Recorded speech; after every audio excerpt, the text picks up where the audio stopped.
이거를 쓰셔도 됩니다. 이거를 쓰셔도 됩니다.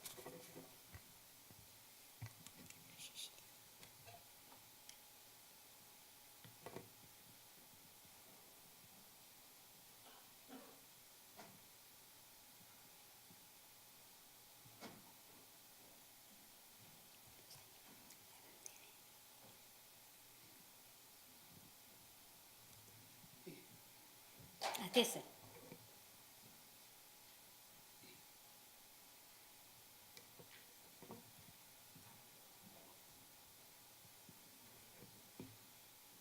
조금만 봐주세요.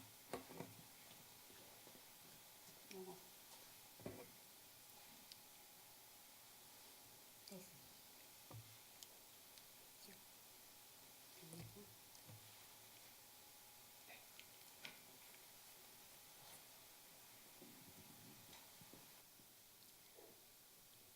앞에 서세요. 안녕하십니까? 전도의 후반전 인생을 건 만년소녀 박인숙 권사입니다. 놀라셨죠? 제가 만년소녀처럼 보이세요? 감사합니다.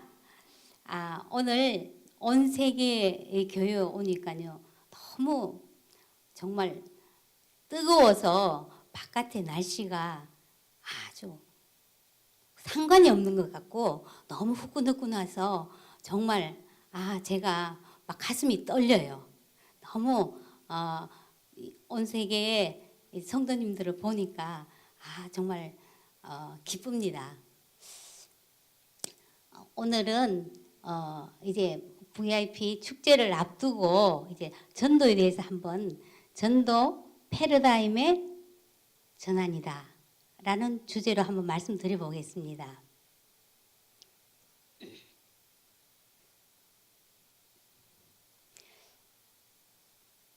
한국 사람들은 한국 교회에 대해서 이제 부흥 끝나서 전도 안 돼. 이렇게 암울한 미래에 대해서 이야기를 합니다. 그런데 그 말에 성령님께서는 전혀 개의치 않으시고요. 뭐라고 말씀하시냐면은 말세에 내가 모든 육체에게 내 영을 부어주리니 너희 자녀들은 예언할 것이고 너희 젊은이들은 환상을 보며 너희 늙은이들은 꿈을 꾸리라고 말씀하십니다. 네. 그래서 교회는 교회는 꿈꾸는 공동체입니다. 예수님의 꿈을 꾸는 그 예수님의 꿈을 회복시키는 공동체입니다. 그래서 주 예수께 받은 사명 곧 하나님의 은혜의 복음을 전하는 일, 그 일을 하나님께서 하시기를 원하십니다. 우리가 성경은 또 처음부터 끝까지가 다 영혼 구원을 위한 책이에요. 그래서 어떻게 보면 전도 책이다 해도 과언이 아닙니다. 성경이 몇 권으로 되어 있죠? 네, 66권. 자, 몇 장으로 되어 있을까요? 다 몇 장일까요? 크게 한번 말씀해 보세요. 네. 1189장. 조금 외우기가 어렵지요? 한번 읽어볼까요? 일일이 팔고 다니자. 안 잊어버리겠죠? 예수님을 세일즈 하라고 하나님께서 아마 성경을 일일이 팔고 다니라고 예수님을 그래서 1189장으로 만드신 게 아닌가 이건 제 생각입니다. 네. 자, 그래서 우리의 사명은 전도인데 어떻습니까? 전도하면은 막 가슴이 막 뜁니까? 아니면 약간 부담스럽습니까? 두 개 다. 예. 두 개 다 있고 그래도 조금 설레이는 것보다도 약간 부담스러운 것이 사실이죠. 네. 그렇다면요, 사고를 치시면 돼요. 무슨 사고냐고요? 생각 사자, 생각을 고치면 됩니다. 패러다임의 전환이에요. 자, 우리의 이 관념은, 고정관념은요, 고장난 관념이에요. 고장난 관념. 그래서 이 생각을 바꾸면 돼요. 무슨 생각으로요? 자, 오늘 이것만 딱 머릿속에만 이렇게 넣어도 괜찮을 것 같아요. 복음이면 충분하다. 네. 이 세상에 아무리 어려운 것에도 그 답은요, 복음이에요. 복음이면 충분하다는 이 생각으로 우리가 바꿔야 되죠. 그리고 반드시 기다리는 사람이 있다. 보라, 어? 밭에 휘어져 추수하게 되었다. 그렇습니다. 예. 정말 나가면요, 정말 그 영혼이 나를 기다리고 있는 것을 전도해 본 사람은 많이 경험할 것입니다. 반드시 기다리는 사람이 있어요. 그리고 세 번째로는 전도는 쉽다. 이 생각으로 바꿔야 돼요. 아이, 그래도 어려운데요. 그렇죠? 그런데 전도 접촉점만 잘 사용하면은, 전달 방법의 문제이지요. 이 전도를 잘 접촉점을 사용해서 마음을 열면은요, 그 다음에 복음은 들어가기 쉬워요. 다 복음에 대해서 갈망하고 있습니다. 그래서 오늘 이 세 가지로 꼭 붙드시기 바라겠습니다. 자, 이것이 뭐냐 하면은요, 관계의 동심원인데, 나를 중심으로, 그 다음에 어떻습니까? 자, 직계 가족, 그죠? 부모, 형제, 자녀, 그죠? 그 다음에 친지, 친척, 그 다음 친구, 그 다음 이웃이나 동료, 그 다음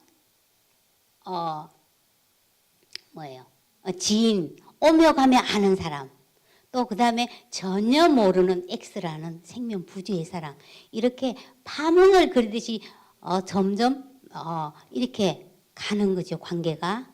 그런데 전도가 그래도 어렵지만은, 가까운 사람이 전도하기가 더 어려운가요? 좀 전혀 모르는 사람이 전도하기 좀 더 어려운가요? 아니요, 쉬운 거, 어느 게 더 쉬운 것 같아요? 먼 사람, 예루살렘과 온 유대와 사마리아와 땅끝까지 이르러 복음을 전하라고 했는데, 사실은 가까운 사람이 좀 더 어렵죠. 왜 어려울까요? 대답만 잘해주시면 됩니다. 왜 어렵지요? 가까운 사람 왜 어려워요? 네, 나를 잘 알기 때문에. 그죠? 내 비리를 잘 알아요. 나를 보고 어떻게 믿겠어? 이 생각 때문에 사실은 전하기가 어려워요. 또 그런가 하면은 상대방을 너무 잘 알아. 우리 아버지는 안 돼. 우리 아들은 안 돼. 이 생각이 참 힘들게 해요. 그런가 하면은 친구나 동료인데 전하려고 하면은, 관계가, 지금까지의 관계까지 깨어지고 서먹해지고, 멀어질까 싶어서. 그래서 또 전하기 힘들어요. 제가 그랬어요. 교회는 믿기는 믿되 점잖하게 믿고 깊이 빠지지 마라. 그리고 나인데는 절대로 강요하지 마라. 저희 남편이 이렇게 이야기를 했어요. 그래서 제가 무늬만 크리스찬일 때는 관계가 없었어요. 그런데 예수님을 인격적으로 딱 만나고 나니까 막 복음이 막 전도하고 싶은 거예요. 그런데 남편이는 못하겠죠?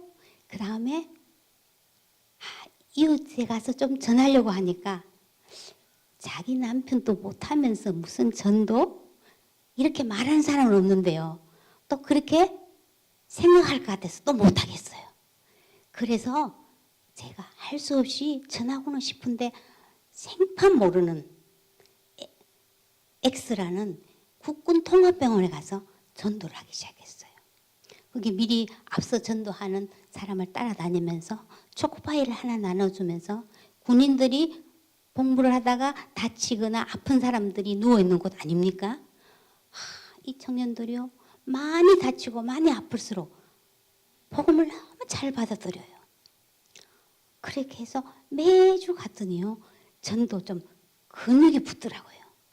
그래서 그 다음엔 어디를 갔느냐 하니까 저희 시어머님이 시골에 사시는데 절에 나가시고 또 신주단지를 열심히 섬기시는 분이셨어요. 그래서 제가 전도를 하면은 제가 8남매의 막내 며느리예요. 그래서 좀 저를 기호했거든요. 예뻐하셨는데 제가 전도를 하면은 나는 이제까지 이만큼 살았으니까 괜찮지만은 종교를 바꾸면은 집안이 우환이 생겨서 자식이 잘못될까 싶어서 안 된다. 그러니까 너는 나가지만은 나는 안 된다. 이렇게 하셨어요. 그런데 제 어머니하고 같이 사시던 동서께서 암으로 돌아가셨어요. 그래서 8남매였지만은 다 또 우리 시숙님도 또 편찮으시고 여러 사정으로 우리 어머니를 모실 만한 집이 없었는 거예요. 그래서 제가 내가 모시면은 우리 어머니도 전도하고 남편도 전도하겠다. 이런 생각이 딱 들었어요. 그래서 어머니를 제가 모시겠습니다. 그랬어요. 근데 문제는 신주단지였어요. 이거 신주단지를 없애려니까 겁이 나고 또 갖고 갈 수는 없잖아요. 그런데 그때 제가 이렇게 이야기했어요. 어머니, 신주단지가 우리 집안을 지켜준다고 평생 섬겼는데 왜 이렇게 집안에 우환이 끊어지지 않아요? 신주단지가 우리 집을 지켜주는 것이 아니라 생사화복을 주장하시는 하나님 우리 집을 지켜주셔요. 그러면서 하나님이 지켜줄 뿐 아니라 하나님이 복을 주세요. 이러면서 신주단지를 저를 주세요. 잘못돼도 제가 잘못될 거니까요. 제가 담대하게 이야기했어요. 그랬더니 저희 어머니가 아들은 잘못되면 안 되지만은 며느리는 괜찮으신지 저에게 주셨어요. 그때 제가 정말 하나님 말씀이 내 안에 꽉 차니까요. 그게 두렵지가 않더라고요. 그것을 다 내 안에 계신 이가 세상에 있는 이보다 크다 막 선포하면서 그걸 다 없앴어요. 그랬더니 저희 어머니가 이제는 어쩔 수 없구나. 내가 예수만 믿어야 되겠구나 하고 그때 결심을 하시고 저희들 집에 올라오셨어요. 그때 연세가 88세였어요. 그래서 12, 13년 됐는데 전인데요.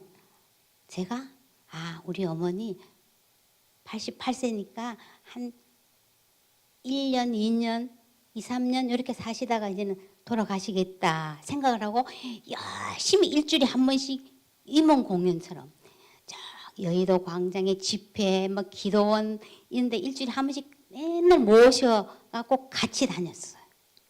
우리 어머니가요 열심히 막 다니시더니 더 건강해지셔갖고 100세까지 사셨어요. 네.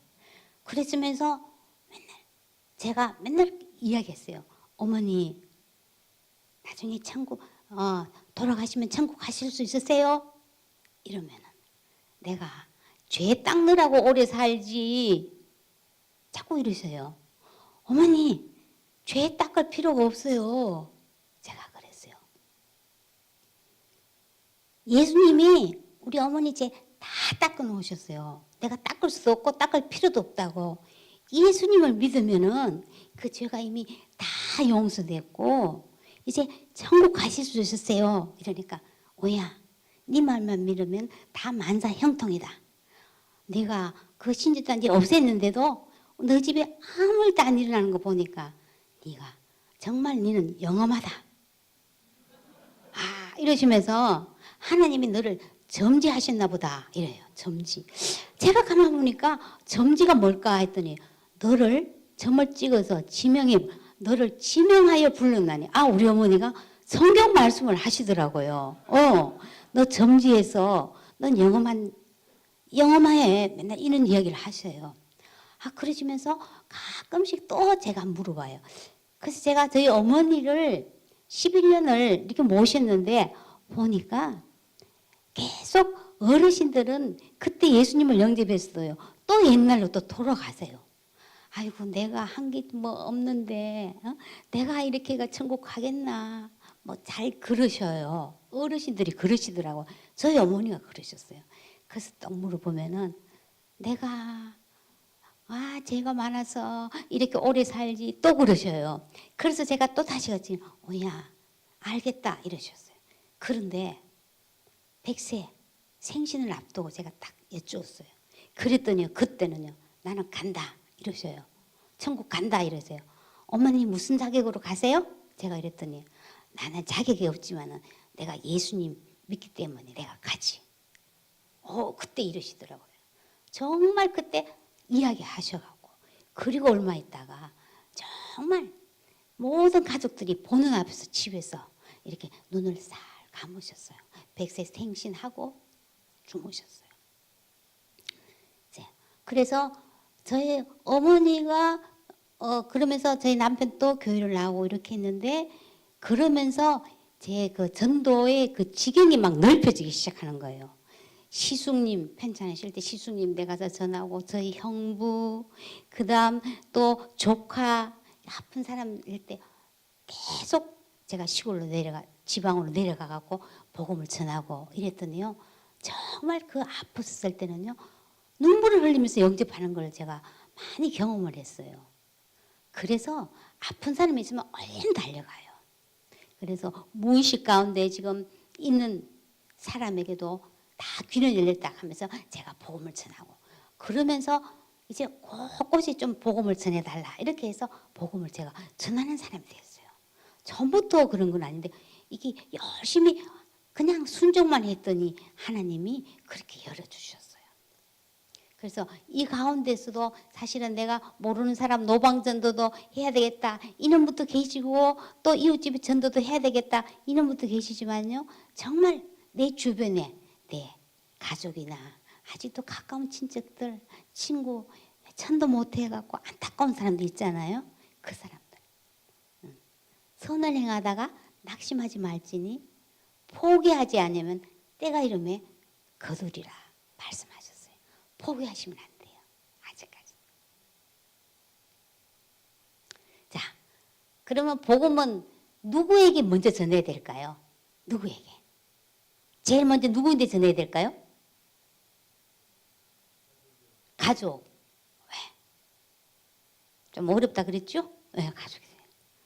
그런데요, 가족이나 안 믿는 그죠? 안 믿는 사람에게 전해야 되지만은요, 복음은요. 나에게 전해야 돼. 자신에게. 나 자신에게. 아니 나는 믿는데요. 그렇죠.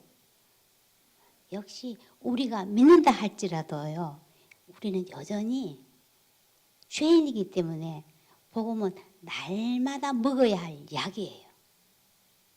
왜냐하면 믿는 사람이나 안 믿는 사람이나 문제는 다 거의 비슷해요. 자녀가 공부 못하면은 좋은 대학교 못 가면 어쩌나, 또 좋은데 취직을 못하면 어쩌나, 또 좋은데 결혼을 못하면 어쩌나, 또 나중에 해고당해서 이게 굶어 죽으면 어쩌나, 또 병 나서 안 낫고 이대로 죽으면 어쩌나. 다 불안과 두려움 다 똑같아요. 그죠? 그래서 이 불안과 두려움 이게 우리에게는 다 있어요. 그래서 있기 때문에 우리가 날마다 사실은 이 복음을 내가 매일 먹고 매일 내 자신에게 전해야 돼요. 예수님께서 내가 누구인지 예수님께서 나를 위해서 하신 일이 무엇인지 날마다 입으로 읊조리고 말을 해야 돼요. 예수님께서 십자가에 죽으시고 나를 위해서 십자가에 죽으시고 부활하셔서 그죠? 그때만 살아계신 게 아니라 지금 또 살아계셔서 나와 함께 계신다. 이거 복음 붙들어야 돼요. 그래서 오늘 성경 말씀에 아까 보라, 처녀가 잉태하여 아들을 낳으리니 낳을 것이요 그의 이름을 예수로 하라 하셨으니 이를 번역한 적 뭐예요? 하나님이 우리와 함께 계시다 합니다. 임마누엘이잖아요. 지금도 그냥 십자가 죽어서 내가 죽으면 천국 간다 이거 아니에요. 그죠? 이거를 뛰어넘어서 지금도 나와 함께 계신다는 이 복음을 내가 완전히 붙들고 있어야 되죠. 이것이 임마누엘 하나님 우리의 자부심이 돼야 해요. 이 사는 게요 당당하고 신이 나요. 그래서 내 안에 이것이 꽉 매일 그것을 선포하고 차면은요 가득 차면은 흘러 넘쳐나게 돼 있어요. 그래서 다른 사람에게 가게 돼 있어요. 야, 우리가 또 직장 일도 해야 되고 또 가정 일도 해야 되고 또 자녀도 키워야 되고 여러 가지 할 일도 많잖아요.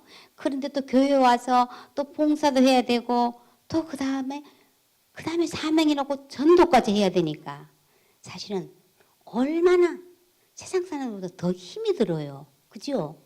그런데 이 본질을 임마누엘 하나님 나와 함께 계시다는 이 본질을 우리는 놓쳐버리면은요 다 전도고 헌신이고 다 짐이 될 수밖에 없어요. 그죠? 그런데 임마누엘 하나님이 나와 함께 계시다는 이것이 내 안에 가득 차면은요 정말 일하는 것이나 전도하는 것이나 신나요. 신나는 삶을 살아요. 펄펄 끓는 주전자에는 가둬둘 수가 없어요. 뚜껑이 저절로 들썩들썩 거립니다. 네, 이것처럼. 그래서 복음 따로 일 따로가 아니에요. 모든 것을 복음과 연결시켜서 하면은요 정말 하나님이 나와 함께 하시는 그 하나님을 날마다 의지하고 그분에게 묻고 하면요 하나님께서 좋은 아이디어도 주시고 좋은 사람도 만나게 해주시고 또 어떻게 전할 것을 하나님이 지혜도 주셔요. 그래서 사실은 일이 피곤한 게 아니에요. 그죠? 복음이 없어서 그래요. 내 안에 복음이 가득 차지 않아서 힘든 거지요. 그래서 오늘은 정말 복음은 먼저 나에게부터 전해서 흘러 넘쳐야 된다. 이 생각으로 우리가 한번 바꿨으면 좋겠습니다. 자, 전도 훈련은 관계 훈련이다 해도 과언이 아닙니다. 있죠. 통적 불통이요, 불통적 통이라. 동의보감에 나오는 거 있죠. 예. 통하지 않으니까 아프다. 통하면 안 아픈데 이잖아요. 다 통하지 않아서 다 아프다 그래요. 그래서 모든 결혼은 국제 결혼이다. 국제 결혼 하셨어요? 말이 안 통하니까. 그죠? 네, 말이 안 통해. 저도 저희 남편하고 할 때는 야, 영적으로 이게 말이 안 통하네. 영적이 다르니까 말이 안 통하네. 제가 그랬었어요. 그런데 우리가 전도하려면요 관계 전문가가 돼요. 관계 전문가. 그래서 오늘날 많은 사람들이 치포 세대라고, 그죠? 연애도 포기하고 결혼도 포기하고 자녀 낳는 것도 포기하고 집 사는 것도 포기하고 그 다음에 인간관계도 포기하겠다. 꿈도 희망도 포기하겠다. 참 슬픈 현상이죠. 인간관계를 포기하겠다. 그래서 혼자 밥 먹고 혼자 여행 가고 혼자 놀고, 그죠? 나는 자연인이다. 얼마나 40대 로망이래요. 그죠? 나는 자연이다. 난 자유롭다 하면 산에 사는 사람을 그렇게 많이 TV에서 이렇게 방송 청취율이 아주 1위라고 하잖아요. 왜 그렇습니까? 정말 자유한가요? 인간관계 속에서 하나님은 우리를 관계하도록 만들었어요. 그래서 정말 이 관계를 잘 하려고 하면은 그 사람에 대해서 잘 관심을 가지고 그 다음에 잘 관찰을 하면은 그 다음에 보이고 그 다음에 관계가 형성이 돼요. 자, 그래서 타인을 읽는 능력을 우리가 배워야 합니다. 우리가 그러려면은 전도를 하려면은 우리가 인간의 심리가 뭔지를 우리가 먼저 알아야 돼요. 인간은요, 뭐 여러 가지 욕구가 있겠지만은요, 인정받고 싶은 욕구, 그 다음에 중요한 사람으로 대접받고 싶은 욕구로 흙이져 있어요. 그래서 이 욕구만 채워준다면요, 사람이 마음을 잘 열게 돼 있습니다. 자, 우리 사람들에게는요, 보이지 않는 다 목걸이를 차고 있다고 해요. 옆 사람 한번 보세요. 보이지 않는 목걸이가 뭘까요? 어떤 목걸이를 걸고 있죠? 나를 존중해 주세요 하는 목걸이. 아까 제 구할 때 소중한 사람, 나를 소중히 여겨주세요. 나를 존중히 여겨주세요. 다 이걸 차고 있어요. 그래서 우리가 그 눈으로 봐야 돼요. 나를 존중해 주세요. 그래서 우리가 전도 막 복음을 열심히 무조건 전하는 것보다도요, 그 사람을 존중히 여겨주는 이 태도가 참 중요합니다. 그래서 나 괜찮은 사람이야. 나 일 잘하는 사람이야. 응? 나 이래봬도 나 살아있어. 뭐 이렇게 말하는 이 모든, 그래서 게임 중독, 성 중독, 일 중독 많잖아요. 또 어떤 사람 큰 소리 쳐요. 내가 큰 소리 치는 건 뭐예요? 존재의 아우성이에요. 나 살아있어. 나 인정해줘. 나 좀 중요한 사람으로 나 좀 그렇게 대접해줘. 이 뜻이거든요. 그래서 모든 중독은 사실은 하나님에 대한 갈망의 왜곡된 표현이에요. 그걸 알면은 저 사람 정말로 하나님에 대한 갈망이 있구나. 우리가 이렇게 한번 생각하면 좋을 것 같아요. 그리고 또 이 시대를 알아야 되는데요. 이 시대는 포스트 모더니즘 시대라고, 그죠? 옳고 그름의 그 기준이 없고, 네가 옳다고 생각해? 또 네가 좋다고 생각해? 네가 재밌다고 생각해? 그래, 그게 진리야. 그러니까 너 취향대로 살아. 그리고 우리 서로 간섭하지 말자. 이런 시대예요. 그런데요, 그럴수록 다 뭐가 있냐면 영적인 갈망이 있다는 거예요. 우리가 그걸 간과해서는 안 돼요. 그래서 우리가 정말로 복음을 전하지 않으면은요, 하나님이 대용품을 찾으려고 해요. 그래서 뭡니까? 상대적으로 불안과 두려움이 많기 때문에 점집, 뭐 타로, 뭐 사주 카페, 그 다음에 뭐 참선, 명상 이런 것들이 대학 가고 뭐 얼마나 많이 있어요. 그게 뭐냐 하면은요, 하나님의 갈망을 이 방향을 잘못 잡아갖고 다 그랬어요. 하나님께서 우리에게 정말 영혼을 사모하는 마음을 주셨는데요, 그거를 잘못 알아서 그런 거예요. 그래서 저 사람들이 왜 저런 행동을 할까 우리가 생각하기 전에 저 인생이 춥고 외롭고 힘들어서 저렇게 허전해서 그렇구나 하고 그 마음을 이해할 때 우리는 전도할 수 있어요.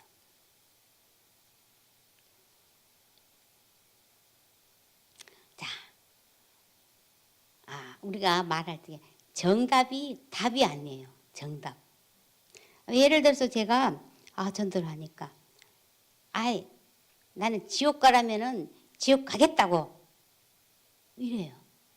그냥 뭐 크게 말을 하지도 않았는데 이제 교회에서 나온 줄 알고 지옥 가라면 난 지옥 간다고 이랬기. 그럼 정답은 뭘까요? 지옥은요, 구더기도 죽지 않고 불도 꺼지지 않은 그 무서운 곳이에요. 정답이에요. 그런데 그 사람은 뭐예요? 그 핵심 감정을 읽을 줄 알았대요. 나 힘드니까 나 좀 내버려 두라는 이 뜻이거든요. 그래서 그 사람 마음을 읽어주면 돼요. 힘드니까 내버려 두라는 뜻이죠. 저도 그랬어요. 내가 정말 힘드는데 누가 와서 막 전도하려면은 나 좀 내버려 두지 이런 생각을 했어요. 하면서 이렇게 공감을 하면은요. 어쩌면 이렇게 내 마음을 알아줄까 하고 그때 사실은요. 내가 이런 어려움이 있어요. 이렇게 하면서 또 내놓아요. 그럴 때 이야기를 들어주면서 또 복음이 들어가기 쉬워요. 근데 어떤 분이 이제 뭐 종묘나 이런 데 가서 이제 전도를 하면은요. 어떤 분이 잘 듣다가도 이제 복음을 듣는데 이렇게 해요. 하나님 정말 계세요? 이러는 거예요. 하나님 어디 계세요? 이렇게 물었어요. 그러면 어떻게? 하나님은 우리가 바람이 눈에 안 보이지만은 나뭇잎 흔들리는 걸 보고 바람이 분다는 것을 알 수 있고, 공기가 눈에 안 보이지만 우리가 숨 쉬는 거 보고 공기가 있다는 걸 알고, 뭐 이렇게 이야기를 하나님은 눈에 보이지 않지만은 계세요. 이게 정답이에요. 그런데 그 사람이 계속 이야기 조금 하다 보면 또 듣다가 하나님 정말 계세요? 계속 물어요. 그래서 다 정답만 이야기가 안 해요. 그 사람의 마음이. 그랬을 때는 그렇게 묻는 혹시 이유가 있으신가요? 이렇게 한번 여쭤봐야 돼요. 그랬을 때 그 안에는 아픔이 있는 거예요. 우리 딸이 다 컸는데 교통사고가 나가서 죽었다. 교회들 잘 다니고 해서 잘 믿는데 죽었다. 정말 하나님 계신가요? 이거 묻고 싶은 거예요. 그 사람 마음 안에는. 그래서 잘 물어보면요. 한참 있다 그런 이야기를 해요. 사실은 하고 나와요. 그래서 그 사람의 핵심 감정을 우리가 사실은 잘 읽어주는 거. 무조건 나와서 예수님 믿고 영접하세요. 이 영접시키려고 하지 말고요. 그 사람 마음을 잘 읽어주면서 어떻게 하면 복음하고 연결시킬 것인가. 이거 하는 게 참 중요한 거예요. 그래서 아까 이제 접촉점만 잘 찾으면은 전도는 쉽다 그랬잖아요. 자, 때와 장소와 상황에 맞는 전도의 옷을 입으라. 우리가 옷을 야구장에 갈 적에는 어떻게 입어요? 모자 쓰고 티셔츠 탁 입고 이렇게 가잖아요. 그리고 결혼식장 갈 때는 딱 정장 차림으로 가고 또 장례식장 갈 때는 검정 옷이나 수선 옷으로 가잖아요. 이것처럼 때와 장소와 상황에 맞는 옷을 입듯이 전도도요. 반드시 TPO 때와 장소와 상황에 맞는 그 옷이 있어요. 제가 이제 병원 전도를 많이 해봤는데 해보면은 아주 중환자, 중병 환자 있잖아요. 이제는 돌아가실 날이 얼마 안 남은 아주 고통스러워서 투병생활 하는 분 계시거든요. 이제 그런 분들에게는 야 이분들에게 어떻게 처음에 말을 걸까 이렇게 생각했더니 그분들의 마음이요. 그분들은 뭘만 생각하느냐면은 병, 죽음 이것만 묵상해요. 그리고 가만 또 그 아들의 마음에는 내가 정말 지금까지 열심히 살았는데 무슨 죄가 그렇게 많아서 이런 몹쓸병에 걸렸나 하는 죄책감을 갖고 있어요. 그래서 우리가 그것을 딱 타치해주면 복음을 많이 받아들이는 걸 봤어요. 그래서 한 번은 병원에 갔더니 1인실에 어떤 분이 누워 계셨어요.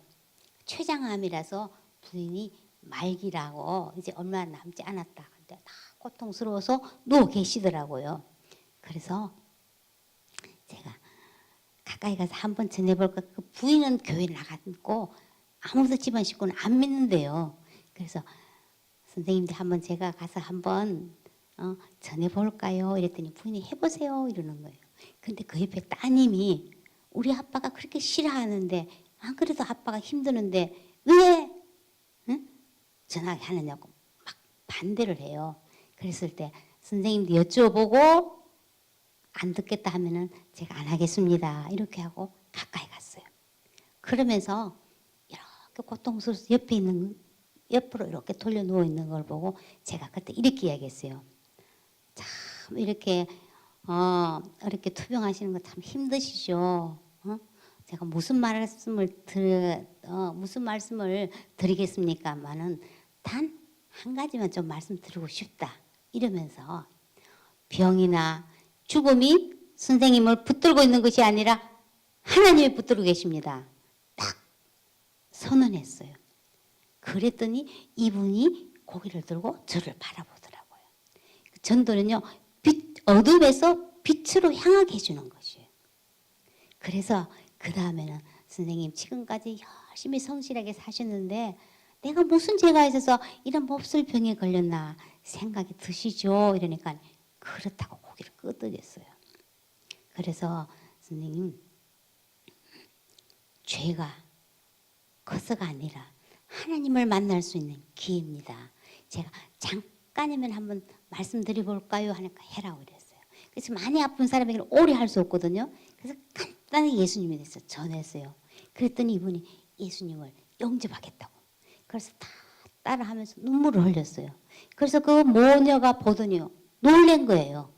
그리고 그래서 이분이 얼마를 못 사시겠다 싶어서 제가 그 병원 원목 목사님에게 한번 얘기했더니 목사님 얼른 보시고 그날 몇 시간 안으로 세례 문답하고 세례까지 다 병상 세례까지 했어요. 그리고 이분이 3일 후에 돌아가셨어요. 그래서 알고 봤더니 이게 육군 그 스타 장성급 출신이었어요. 그래서 기독교 장으로 해달라고 해서 아무도 믿지 않는데 싶어서 저희들이 우리 가서 찬송 좀 열심히 불러주자 하고 막 갔었어요. 그런데 입관 예배할 때요. 사람들이요. 장로님 권사들이 다 찬송가를 우렁차게 부르고 있더라고요. 제가 깜짝 놀랐어요. 그 주변에 이분이 너무 정말로 참 존경받는 사회적으로고 집안에서도 존경받고 법 없이도 산다고 했기 때문에 아마 이분에게는 감히 아무도 전도를 못 할 수 없었거나 아니면은 아무리 권사님 장로님이라도 전도를 평소에 안 해보셨기 때문에 복음을 전하지 않았지 않았나 이런 생각이 들었어요. 그래서 현충사에서 아주 방파를 올리면서 안장했었을 때 사람들이 우리 장모님이 언제 예수님 믿었지 이랬어요. 그리고 나중에 유품을 발견했는데요. 그 유품 속에서 자녀들에게 할 이야기를 쫙 쓰고 마지막에는 내가 죽은 후에는 하고 캐시온만큼 물음표를 딱 2개를 붙여놨더래요. 그 유품을 그 부인이 저한테 보여주더라고요. 그래서 내가 죽으면 어떻게 될까 하고 이분이 고민하고 갈등하고 있었던 거예요. 그래서 우리는 정말 그 접촉점을 잘 사용하면요. 이 정말 많이 아픈 분에게는 정말 저는 이 말이요. 병이나 죽음이 선생님을 붙들고 있는 것이 아니라 하나님이 붙들고 계십니다. 죄가 많기 때문이 아니라 하나님을 만날 수 있는 기회입니다. 이 2마디가요. 굉장히 마음을 여는데 주요하더라고요. 그런가 하면은 이렇게 교통사고나 산재로 이렇게 입원해는 정형외과에 다리가 부러지거나 깁스해서 오래 입원하는 분들이 있잖아요. 특별히 중년 남성들은 그냥 병원에 있으면은요 TV에 스포츠 중계를 열심히 봐요. 그래서 이분들에게는 병이나 죽음이 선생님을 붙들고 있는 것이 이렇게 접촉점을 사용하면 될까요? 아니 무슨 소리를 하는 겁니까? 이러겠죠? 그렇죠. 그래서 제가 가만히 생각하니까 스포츠 중계를 좋아하시는구나 싶어서 하프타임 제가 운동 경기에 하프타임이 있듯이 우리 인생에도 하프타임이 필요하지요. 이 병상이 하프타임인 것 같습니다. 짧은 휴식 시간에 전반전을 돌아보고 후반전에 새로운 전략을 짜는 시간이죠. 전반전이 좀 부진했더라도 하프타임을 잘 이용한다면 후반전은 역전시킬 수 있습니다. 이 하프타임에 우리 선생님의 인생의 감독 대신 그분 잠깐 소개 한번 해볼까요? 이러면은요, 이분들이 듣기 시작해요. 아, 이거 지루하고 내가 재수가 없어서 다치고 뭐 왜 시간이 안 가나 이런 생각하는 사람들에게 아, 내 인생의 하프타임이구나 하고 생각하게 하는 그 말이에요. 그래서 이분들이 의외로 남성들도 이렇게 복음을 받아들이는 경우를 제가 많이 봤어요. 그래서 또 그런가 하면은 치매 걸리거나 또 뇌졸중으로 이렇게 몸을 마음대로 못 쓰고 있는 그런 어르신들은요, 굉장히 자존감이 낮았어요. 나는 이제 아무 쓸데가 없구나, 나는 가치 없구나 하면서 굉장히 우울해 있는 분들이 많이 봤어요. 이 몸이 이 마음대로 못 되니까요. 자, 이런 분들에게는 100만 원짜리 수표, 이 얘기가 지금 아까 목사님 말씀하신 대로 레시피에 이렇게 제가 이렇게 적어놨거든요. 참 100만 원짜리 수표가 구겨진다고 만 원짜리 되는가요? 내가 좀 늙고 병들고 능력이 좀 없다 해도 내 존재 자체는 여전히 존재 자체는 여전히 가치 있다고. 세상에서는 병들고 늙고 능력이 없으면은 쓸모없다 할지 모르지만은 하나님께서는 너는 여전히 보배롭고 너는 존귀한 자야. 내가 늙었어도 너를 떠나지 아니하고 백발이 되었어도 내가 네 편이 되어주고 내가 너를 업고 가고 안고 가겠다고 하나님이 말씀하셨어요. 이렇게 하면요, 이 어르신들에게는 야, 내가 쓸모없고 아무 가치 없는 존재가 아니구나, 내 편에 대해 주실 분이 있구나 하면서 복음을 받아들이는 경우가 많이 있습니다. 그래서 요 상황과 때와 상황과 장소에 따라서 그 복음을 전하면은요, 정말 신나요. 그래서 제가 이런 말을 지금은 이렇게 하지만은요, 처음에는 그거를 제가 이렇게 만들어내는 것도 아니고요, 목사님 설교, 무슨 책, 또 누구 다른 사람 이야기 이런 걸 듣고요, 막 적었어요. 그렇게 막 적었어요. 그 잘 모르면은요, 또 이렇게 펴갖고 메모했는 걸 또 이렇게 한번 읽어보고 가서 또 이렇게 전하고 이래 되는 거예요. 메모해놨어요. 그렇게 해서 레시피가 생겼거든요. 자, 오늘은 망나니와 모범생에 대해서 한번 이야기할게요. 제가 동네를 이제 걸으면서 한 사람을 만나갖고 이제 친구가 되면서 늘 이야기를 해줬어요. 이야기를 이렇게 하면서 복음을 전하려고 했더니 본인은 뭐라 그러냐면은 나는 유튜브를 열심히 내가 즐겨 듣는데 장경동 목사님, 뭐 정법선님, 이상고 박사 이는 그 강의를 열심히 들어갔고 정말 좋은 것만 나는 싹 선택해서 받아들이면서 행복하게 사는 것이 제 인생관이에요. 그분이 그렇게 이야기하셨어요. 그래서 그렇네요, 그러시군요 하면서 들어줬어요. 그러니까 그 강의에서 했던 이야기를 막 이야기를 하는 거예요. 정말 들을 것도 많아요. 공감되는 것도 많고 그래서 그러네요 하면서 늘 들어줬어요. 그러다가 이제 어느 날 좀 가까워져서 그래, 맨날 좋은 말도 좋지만은 사람을 살리는 말이 중요하지 않을까요? 제가 이랬어요. 그러니까 제가 교회 나가는 걸 알고 저도 옛날에 교회를 나갔는데 저는 아마 지금까지 내가 양심껏 내 양심껏 바르게 살았기 때문에 저 천국 가지 않을까 싶다고 이렇게 이야기하는 거예요. 그래서 어머나 그렇게 생각할 수도 있겠네요. 이렇게 아니에요 하는 건 아니에요. 우리가 그 사람이 그렇게 생각하는 거지. 자기가 그게 정답이니까. 그래서 맞아요도 아니고 그렇게 생각할 수도 있겠네요. 이렇게 이야기. 그러면서 제가 이야기했어요. 예를 들어서 우리 집에 망나니 같은 자식이 있는데 얘는 밤 12시, 2시, 3시도 막 우리 집에 열쇠 따고 들어온다고. 응? 그런데 옆집에 착하고 공부 잘하는 모범생이 밤중에 우리 집에 열쇠 따고 들어오면 어떻게 했느냐고. 몽둥이로 맞을지도 모른다고. 왜냐? 아무리 모범생이라도 걔는 내 자식이 아니기 때문이다. 이러면서 아무리 내가 양심껏 바로 산다고 해도 하나님 천국은 하나님의 자식이라야 간다. 예, 그랬어요. 그래야 그렇게 망나니 같아도 나중에 우리 집 마음대로 올 뿐 아니라 유산도 그 아이가 다 받아.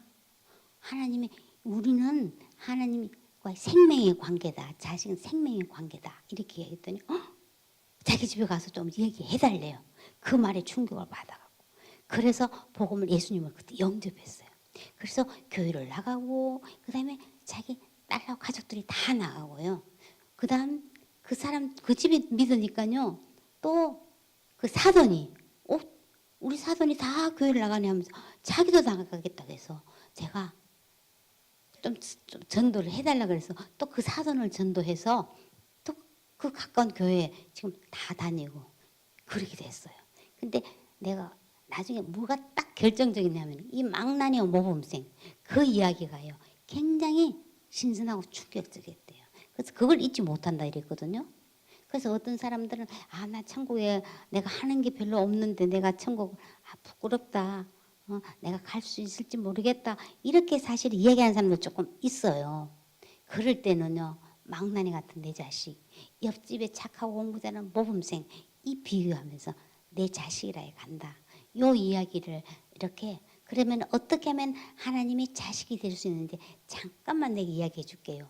이러면서 복음을 전하는 거예요. 그래서 이런 예화를 조금 알고 있으면은 많이 도움이 됩니다. 자, 사람은 감동을 먹고 산다. 제가 손자, 손녀를 15년 동안 키웠어요. 예. 딸은 같은 아파트에 살지만 다르게 살고 일찍 출근하고 또 늦게 퇴근하기 때문에 애를 잘 못 보기 때문에 우리가 손자 손녀를 다 키우고 주말에만 자기 집에 보내고 이랬거든요. 그래서 늘 했는데 이제 말을 잘 듣다가 손자가 이제 중학교 2학년쯤 되니까 사춘기잖아요. 그러니까 뭐 말 잘 안 해요. 딱히 별로 요것만 끝이에요. 그래서 어떻게 하면은 쟤들 마음을 열고 좀 이야기해 줄까 우리 이야기를 했는데요. 이 사람은 감동을 먹고 사는데 제가 어느 이야기를 듣고 이렇게 했어요. 당신은 나에게 특별한 사람입니다. 이 이야기 아세요? 뉴욕에 한 고등학교 3학년 선생님이 자기 반 아이들에게 한 사람 한 사람씩 당신은 나에게 특별한 사람입니다 하고 리본을 만들어서 다 붙여줬어요.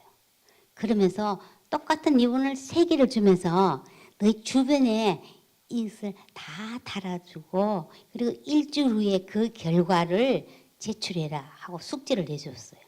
그래서 한 학생이 자기 진로 문제에 대해서 친절하게 상담해 준 그 이웃의 그 회사의 부사장이 생각이 나서 찾아가서 그거를 달아줬어요.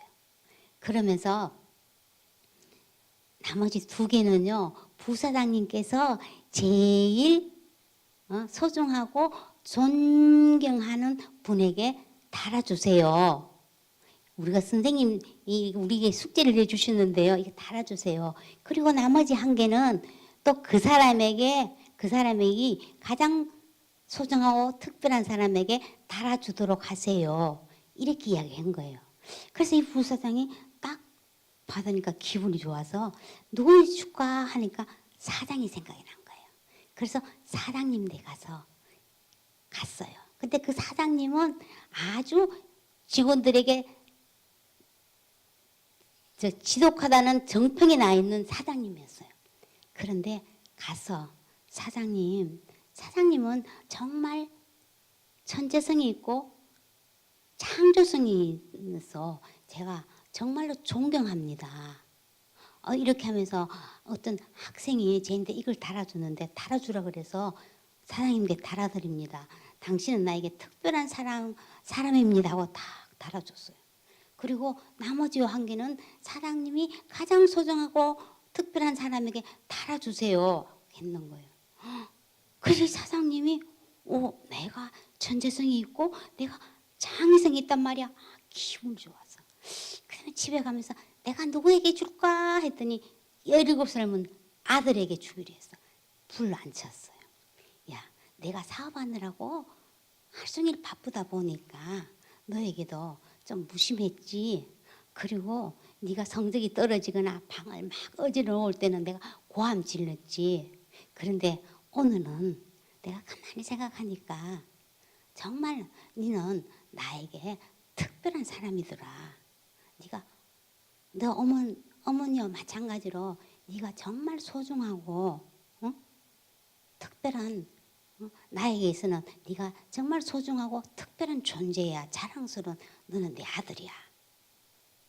너를 사랑해. 이야기를 했어요. 근데 이 아들이 갑자기 어깨를 들면서 흐느끼 드러낸 거예요. 아빠, 사실은 나는 내일 아침에 자살하려고 생각했어. 아빠가 나를 사랑하지 않는 줄 알았거든. 그런데 이제는 그럴 필요가 없어졌네. 이야기예요. 그래서 우리 아이 손자한테 이야기를 해주니까요. 우리 손자는 막 눈물을 흘리면서 나에게 특별한 사람입니다. 그 말 한마디가 이 아이가 죽는 것을 막게 했네. 그러면서 눈물을 찔끔찔끔 흘리고 감동을 먹었어.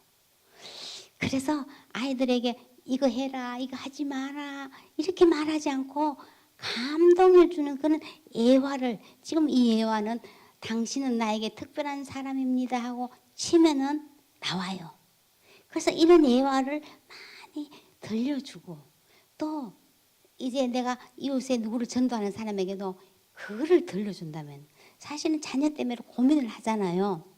그러면은 내 아이가 공부 때문에 고민하고 왜 저 녀석이 공부를 안 할까, 말을 안 들을까 막 이런 데 집중해 있다가 아니구나, 너는 정말 나에게 소중하고 특별한 사람이구나, 이걸 감동을 주면서 이렇게 마음을 열게 돼 있어요. 그래서 사실은 이러면서 정말로 너는 하나님에게 특별한 사람이다. 결국은 나중에 이렇게 복음으로 연결시키는 거예요.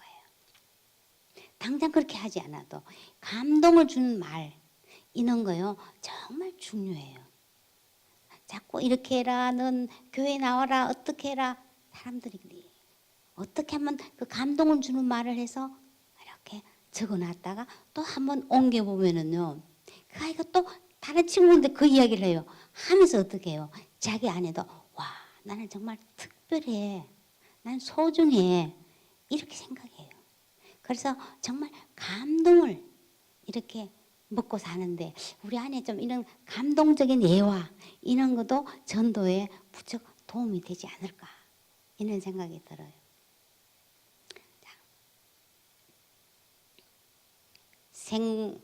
뭐죠? 생고기. 생고기가 뭐예요? 날고기. 그지요? 날고기, 생고기가 아니고 생각하고 고민하고 기도하고 기록하고 기대하는 거예요. 생각하고 고민하고 기도하고 기록하고 기대해요. 하나님 대해서. 야, 이 전도를 어떻게 할 것인가, 이 복음을 내가 가졌는데 어떻게 그 사람에게 가까이 다가가서 그 영혼을 품고 할 것인가 할 때 늘 생각하면 돼요. 생각을 해야 돼요. 근데 오늘 사람들은요, 정보의 홍수 속에 살면서 생각하는 걸 싫어해요. 그죠? 그래서 늘 생각하고 묵상하는 거겠죠? 또 고민, 일을 어떻게 하면 좋을까? 이 사람 일을 쓸 경우에는 어떻게 하면 좋을까? 고민하고. 그래서 기도를 할 때요, 기도하면 하나님께서 그 아이디어를 주세요. 사람들 아이금 듣기도 하고. 그 다음에 그것을 기록해 놓으세요. 그 다음에는 하나님이 행하실 것을 막 기대해야 돼요. 그래서 우리가 꼭 이걸 잊어버리면 안 돼요. 그래서 제가 전도 레시피를 만들었어요. 잘 못 만들면은요, 그냥 내 거를 사용하면 돼요. 우리가 딱 초보 주부들이 음식을 못 만드는데 요새는 뭡니까? 딱 검색만 하면은 무슨 요리, 백종원 뭐 요리하고 뭐 쫙 나오잖아요. 이것처럼 요럴 경우는 요렇게.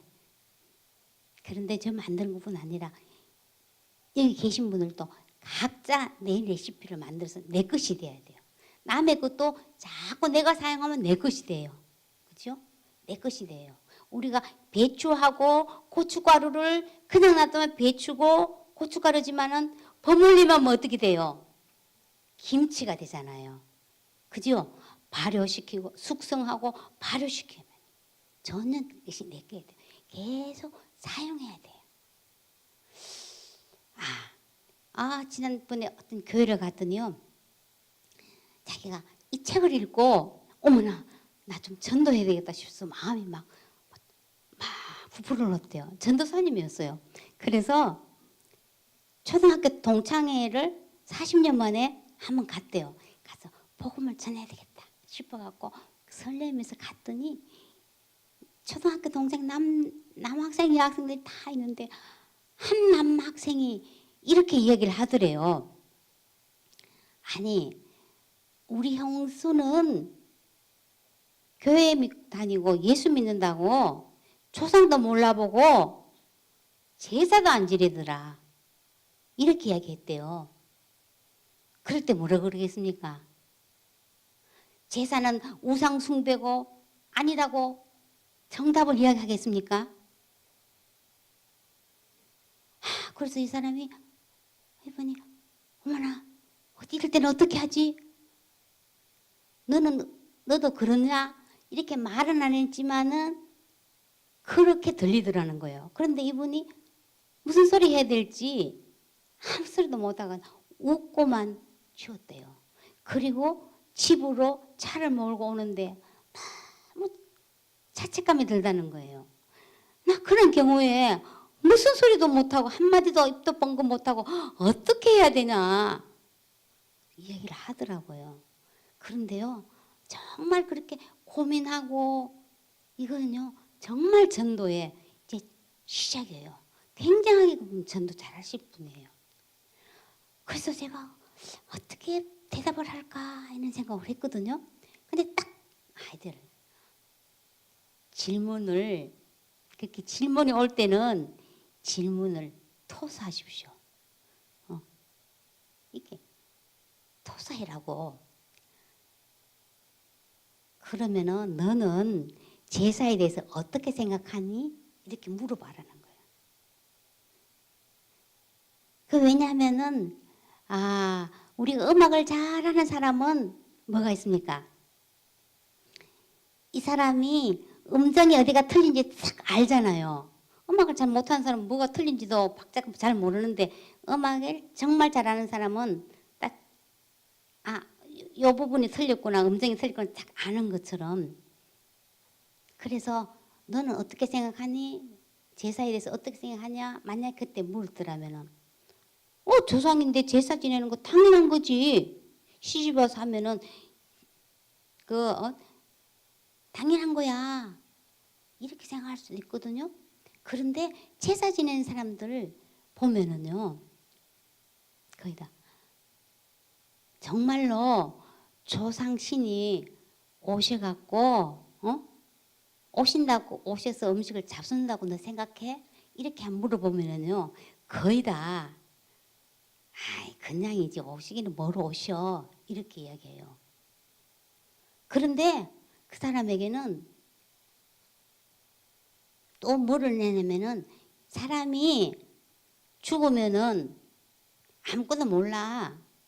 죽으면 끝이야. 그뿐이야. 그 다음 그것도 없어. 영혼이고 뭐가 없어. 죽으면 다 끝나는 거야. 이렇게 생각하는 사람은 또 제사를 열심히 드려요. 이 모순점이잖아요.